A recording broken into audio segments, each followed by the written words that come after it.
Okay, kindly open the PowerPoint and then click Insert.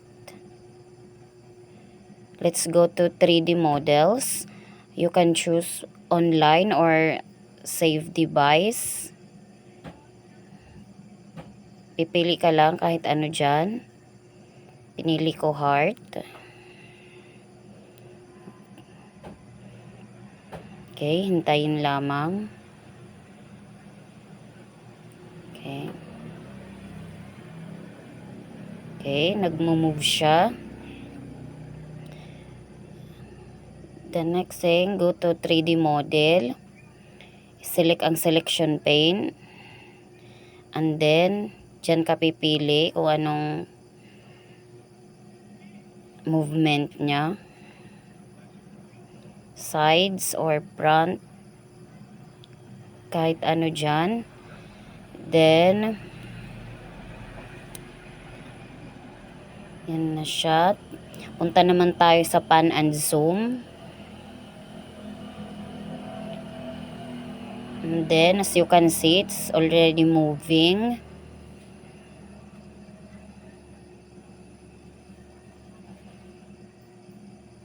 Okay. Nasusum na siya, lumiliit.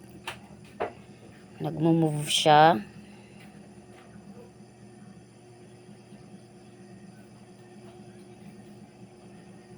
Okay.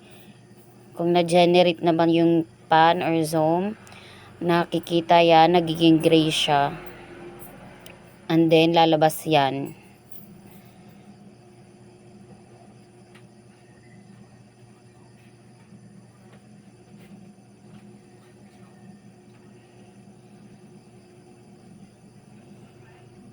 And then, punta tayo sa new slide.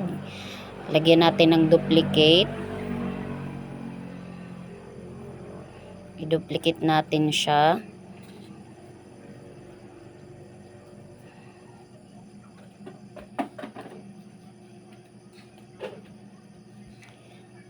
And then, punta ulit tayo sa yan.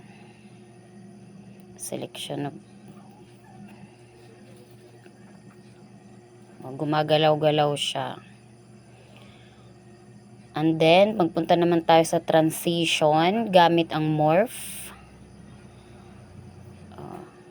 Sige, try ulit natin.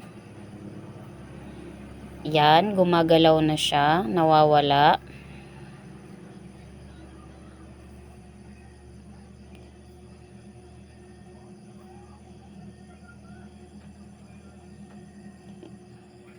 Try natin sa preview niya. Yan, gumagalaw na. And then, punta tayo sa slideshow. Yan. Pindutin lamang. Makikita nyo, gagalaw na siya.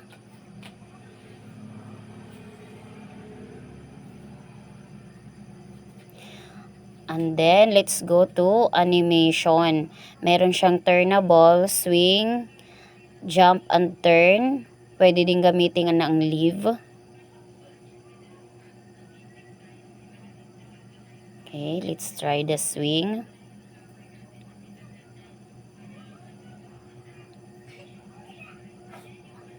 Okay, try natin ang turn and jump. Jump and turn rather. Okay, tingnan. Yes, gumagalaw na siya. You can also try the leave. O, nawawala siya, umaalis. And then, let's also try the arrive.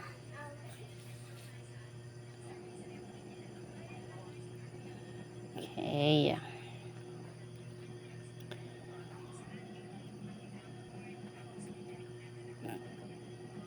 Pwede din gamitin ang fade. Yan ang leave, nawawala siya.